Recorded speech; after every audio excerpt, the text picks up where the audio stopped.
On this Wednesday night, the uproar over an offensive suggestion. The demands for an investigation after a Veterans Affairs worker offered medically assisted death to a former soldier needing help. It's evidently preposterous. Disturbing accusations. The Ontario doctor hit with new murder charges. Climate crisis. We can't just put a Band-Aid on this problem. The parts of the U.S. left parched and a potential solution. Plus, Zellers 2.0. Where the lowest price is the law. What's in store for the Canadian retailer? Global National with Donna Friesen. Reporting tonight, Farah Nasser. Good evening, and thank you for joining us. Calls are growing louder for Ottawa to conduct a fulsome investigation after Global News uncovered a former soldier seeking treatment for post-traumatic stress was offered medical assistance in dying as an option. Last night, we brought you the exclusive details of a Veterans Affairs Canada worker making the shocking suggestion to the vet seeking help. Since then, our Mercedes Stephenson has heard from outraged advocates and politicians who say the federal government needs to take action to ensure this never happens again. Here's our top story tonight. Veterans of Afghanistan and Iraq fought for Canada, risking life and limb. But there is a feeling among many that their country has failed them. Deny, delay, die, I think is how that one goes. But yeah, we hear it quite regularly. Debbie Lowther is the executive director of Vets Canada, a charity that helps veterans in crisis. She says the commonly heard refrain is a reflection of veterans' low trust in the system. Trust that has taken another hit in the wake of revelations that a Veterans Affairs Canada employee presented medically assisted dying to a veteran with PTSD and a traumatic brain injury as a potential alternative to treatment. Lowther says the conversation put the veteran at risk. They don't want to go through with a suicide for fear of maybe a family member finding them or whatever. But then they have this opportunity presented to them. The case raises questions about the training employees at VAC are getting and whether this was an isolated case. The Conservatives are calling for a full investigation to find out. We need to know how this happened. We also need to know, were there other veterans that were provided this option? Did any veterans take the government up on this? In Canada, medically assisted death can only be discussed between a primary care provider, like a physician or a psychiatrist, and the patient, not a bureaucrat over the phone. VAC does not have any ability to actually carry out medical assistance in death, but the effect of the incident on the veterans community has still been profound. I mean, what is there to really say about that? It's evidently preposterous. Sébastien Lavoie served in the Canadian Armed Forces and as a sergeant major for the RCMP in British Columbia. He says the mentality at VAC needs to change when it comes to how veterans' claims are handled in order to rebuild trust. It's almost like you have to prove it beyond reasonable doubt. And this isn't criminal threshold here. We need to be conservative on the side of the veteran. NDP critic Rachel Blaney agrees that this stunning incident is an opportunity to look at the systemic shortfalls facing veterans and make much needed change. It is a symptom of a much larger and long-standing problem, which is veterans not getting the supports that they need when they need it. Farah, we've spoken with the government today, both VAC and the minister's office, and they're convinced that this is a relatively isolated incident from what they've been able to uncover so far, that it only happened, they say, as far as they're aware, with this one veteran. But they're concerned. So they say if you are a veteran or know a veteran who this inappropriate offer has been made to, they want you to reach out to them so they can look into it and investigate it. It is not something that VAC is supposed to be offering, and it's not something it's capable of carrying out. But obviously, it's raising more questions about how Canada treats its veterans. Farah? Mercedes Stephenson in Calgary. Thank you, Mercedes. The federal government is standing firm on the decision not to award the country's highest military honor, the Canadian Victoria Cross, to any of the veterans who served in Afghanistan. The heroic actions of Private Jess La Rochelle in Afghanistan in October of 2006 inspired a public campaign and petition for him to be awarded the Canadian Victoria Cross. But a review conducted by the Ministry of National Defence has decided that the awarding of Canada's second highest award, the Star of Military Valour, was appropriate for La Rochelle and the other 19 recipients. An Ontario doctor accused in the death of a patient is now suspected of killing 3 more. Brian Nadler has been charged with 3 counts of first-degree murder. But as Eric Sorensen reports, Nadler's lawyer says his client says he's innocent. It was a shock when a doctor at this hospital in Hawkesbury in eastern Ontario was charged with murder last year. Now, almost 18 months later, even more disturbing, that same doctor, 35-year-old Brian Nadler, has been charged with 3 additional counts of first-degree murder. The original victim, said police, was an 89-year-old man. It sparked an immediate investigation into other suspicious deaths. The new charges stem from the deaths of 3 elderly women. 2, aged 79 and 93, reportedly died around the same time as the original victim, in late March of 2021. There are few details on the other woman, who was 80 years old. The Hawkesbury OPP Crime Unit, under the direction of the Criminal Investigation Branch, have arrested and charged Brian Nadler, age 35, with 3 additional counts of first-degree murder. Nadler was educated at McGill in Montreal more than 10 years ago, did a residency in Alberta, and eventually began working at the Hawkesbury and District General Hospital. This long-term care advocate worries that all the victims were elderly. And there's just so little details that we're hearing, but when you see charges of first-degree murder, you can't help it but immediately think the worst and feel very frightened for what these poor victims went through and what their families are experiencing right now. In a statement, Nadler's lawyers said the allegations against him will be vigorously defended. All 4 patients, they write, died of COVID-19, and Dr. Nadler provided excellent palliative care. When the facts are fully presented, we are confident he will be vindicated. Nadler was released on bail last summer with strict conditions, including not practicing medicine. His lawyers say he has been released on the same terms today. Eric Sorensen, Global News, Toronto.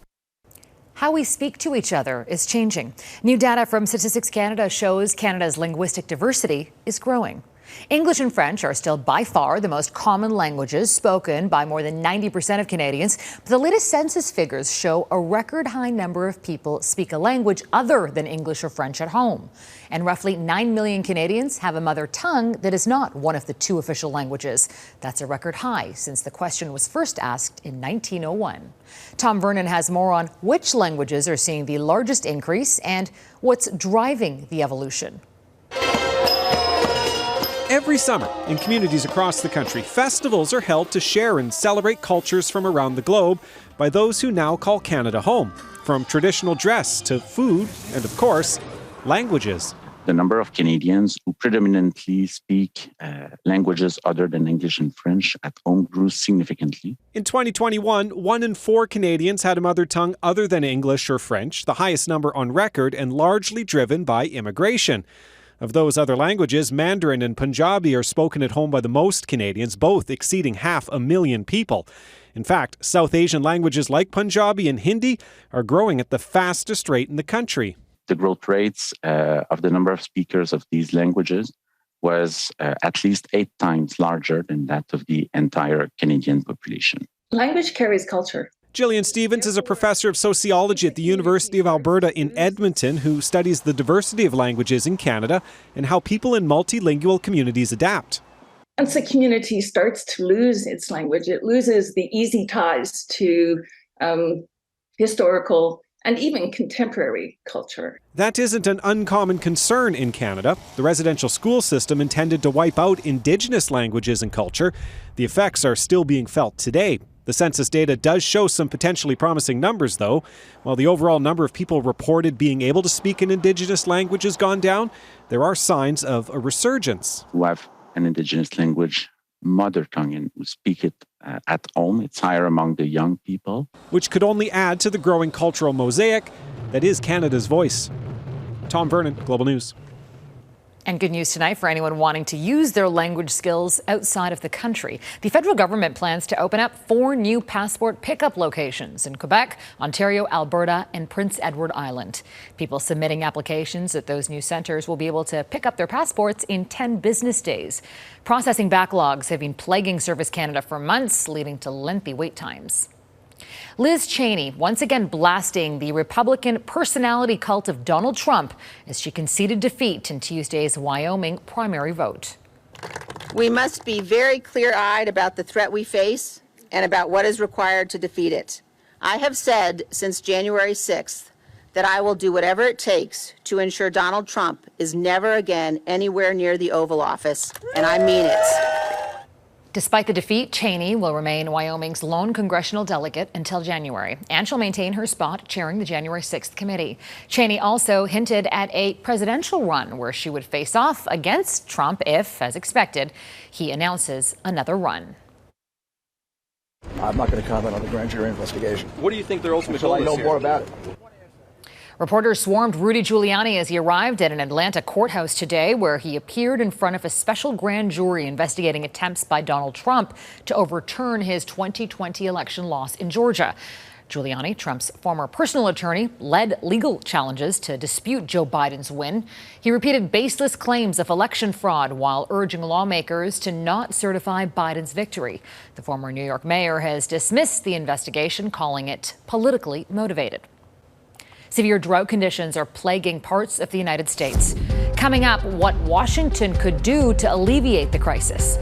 Plus, to the moon, NASA's new rocket that's ready for liftoff.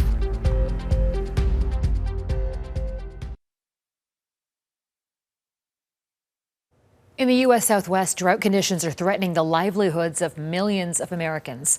The Colorado River is drying up, and Lake Mead, just east of Las Vegas, is quickly receding. The lake is the largest reservoir in the U.S. in terms of water capacity, but now it's roughly 18 meters below its usual level. People are using this vertical speedboat as a measuring tool. It was once completely submerged. Extreme heat and a lack of rain are to blame, but as Reggie Cecchini explains, decades-old infrastructure is also making it harder to avoid arid conditions. At first glance, this could almost be the surface of Mars, a barren landscape devoid of any life. But this isn't a distant planet. This is Lake Mead, America's largest reservoir, and it's quickly evaporating. This is very high stakes poker we're playing here. Rising temperatures are drying up the Colorado River, leaving the lake at only 27% capacity. This circumstance is unusual, and we haven't seen this intense of a drought for at least 1,200 years. There are huge economic implications if the water supply starts to be shut off. Low water levels won't just impact the environment and the millions of people who rely on it. It could prevent the Hoover Dam from generating electricity too. The U.S. government could take the unprecedented move of forcing cuts to water consumption if states can't work together to reduce usage. It is in our authorities to act unilaterally to protect the system. 7 states at the river's basin have a yearly allotment of water totaling about 700 cubic meters per second. That's about 15 million football fields, each roughly half a meter deep, providing water to about 40 million people. Arizona and Nevada have already experienced water cuts. California is exempt for now, but not immune. The science and the data leads us to now understand that we will lose 10% of our water supply by 2040. The state's agriculture sector uses the bulk of Lake Mead's water. It's now looking to retool agricultural infrastructure that usually directs floodwaters caused by snowmelt out to sea. One way to do that potentially is to build a water conveyance and flood control system where you can reroute episodic floodwaters. Clearly, we can't just put a Band-Aid on this problem. Well, billions of dollars have been committed to combat the changing climate. They might only be a drop in the bucket of what's needed after decades of drought. Reggie Cecchini, Global News, Washington. In eastern Spain, a raging wildfire has left more than a dozen people injured. This fire brigade is shouting run as the wind changes and the fire surrounded them. They were scrambling to stop it from reaching homes in the province of Valencia. The nearby villages have been evacuated. 2 firefighters suffered burns and at least 11 passengers on a commuter train traveling through the area were hurt, including 4 with serious burns. Some officials say some people on board panicked when the train was engulfed in flames and jumped out into the fire. The train drove backward to escape. Spain has endured nearly 400 wildfires so far this year. As the water level continues to fall, an ominous sight has emerged from the Rhine and other European rivers. These centuries-old hunger stones carry messages from the Middle Ages like, "If you see me, weep," warning that drought would be inevitable and would be followed by famine and death.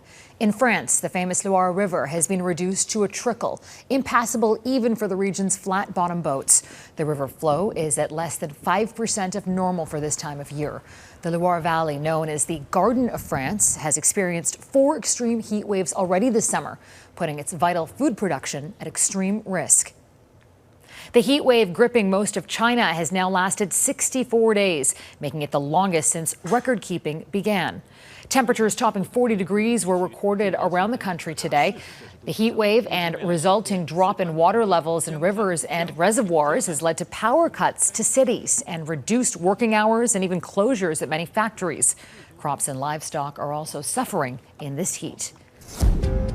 Ahead, questionable allegations why a former BC newspaper editor is being targeted by Hong Kong authorities.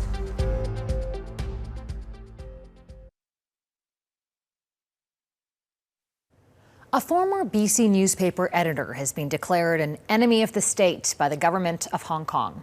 Victor Ho is now a wanted man after announcing plans last month to form a Hong Kong parliament in exile as the Chinese government tightens its grip there. Global's Imad Agahi spoke to Ho about his most wanted status and how it's not going to deter his efforts to restore democracy to Hong Kong. Imad. And Farah, being a wanted man by authorities in Hong Kong is, at least for now, not something that will cause Victor Ho to live any differently here in Canada, because he believes that our government and the country he calls home now will protect him. It was through social media that Victor Ho, who lives in Richmond, BC, learned he was an internationally wanted man for what the Hong Kong Security Bureau is calling a breach of national security law. That breach is in relation to Ho's involvement in creating what's called a Hong Kong government in exile. Ho is well known for his time as the editor of the Tsingtao Daily, which is a widely distributed and successful Chinese language newspaper here in Canada. He does not deny involvement in trying to organize this Hong Kong government in exile, but adds that this was only a political concept in its infancy. Legislative Council now in Hong Kong is not a democratically elected one. It is controlled by the communist government since they changed all the rules of game. NDP MP Jenny Kwan is publicly supporting Ho and calling on Prime Minister Justin Trudeau and Foreign Affairs Minister Melanie Joly to publicly back him and tell the Hong Kong government to essentially back off. I think what is really important is for the Canadian government to speak up in support of Victor Ho's right, his democratic right to free speech, freedom of thought and beliefs, freedom of the press.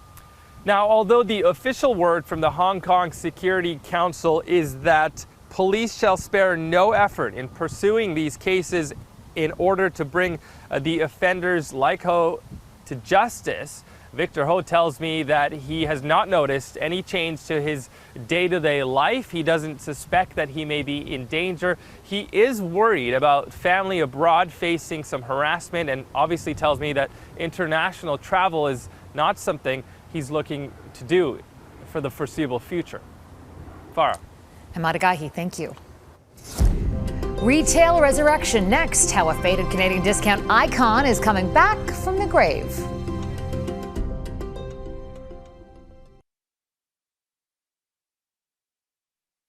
NASA's new megamoon rocket has rolled up to its launch pad ahead of its first flight. It took nearly 10 hours for the Artemis 1 to make the 6-kilometer trip. It is NASA's most powerful rocket, stretching 32 stories high. The rocket will send an uncrewed capsule around the moon and back, traveling at speeds of 27,000 kilometers per hour. The test mission is expected to take 6 weeks, with liftoff scheduled for August 29th. If the 42-day mission is successful, NASA hopes to return humans to the moon in 2025. That would be the first time since the 1970s. It seems everything old is new again. Dust off that old Club Z card. The department store Zellers is making a comeback. The discount chain is hoping to unlock those childhood memories of bargain hunting in a simpler time. Mac Drolet reports. Is the law. You have to be of a certain generation for the Zellers tagline to elicit a smile. In the 1990s, the low-price retailer had over 350 stores across Canada. selling virtually everything. Get the Commodore 64 computer, including the new GEOS software package, $287. But just like the Commodore 64, Zellers lost its luster as well as market share to Walmart, and by 2013 closed most of its storefronts, liquidating all its inventory. What is... Oh, yeah. Even its furry mascot Zeddy had to go. A camp in Waterford, Ontario adopted him. So you can imagine how Canadians reacted to the news. You know Zellers is coming back. No, really? When? Well, next year, in fact. The Hudson's Bay Company has announced a new lease on life for Zellers, promising a new online experience with retail space that will be allocated from within existing Bay stores. What do you remember about Zellers the most? He's not the shopper, you see. No, I just remember the name. You just remember I the name. might drag him in and out, but he wasn't paying attention. So the question is, why now? Well, for one, prices have gone up because of inflation, so there's a demand for low-cost alternatives. But there's also an old marketing ploy the Bay appears to be using. The nostalgia is something that consumers have, but for some brands. So if you're a baby boomer and you remember back to the summer of love and slapping on your Levi's jeans and getting into that little Volkswagen van and heading off to a rock concert, a lot of nostalgia there. If the dizzying highs don't subside. And certainly Canadians have fond memories. Does anybody else remember the hot chicken sandwich? But what else did Zellers sell that was specific to Zellers? What are the iconic items from Zellers that you want to buy? I can't think of a thing. Maybe all that matters is the belief that the lowest price is the law. Mike Gerlay, Global News, Toronto. I still remember that smell of fries and gravy. I wonder if they're going to bring the diner back. That's Global National for this Wednesday night. We're going to leave you with the rescue of Duke the dog. The golden retriever cut his paw on sharp rocks while walking with his owner on Mount Seymour, north of Vancouver. Well, Duke couldn't make it down the mountain, so he hitched a ride on a helicopter and on someone's back. Thanks so much for watching and spending your evening with us. Until tomorrow, take care of yourselves and each other. Good night.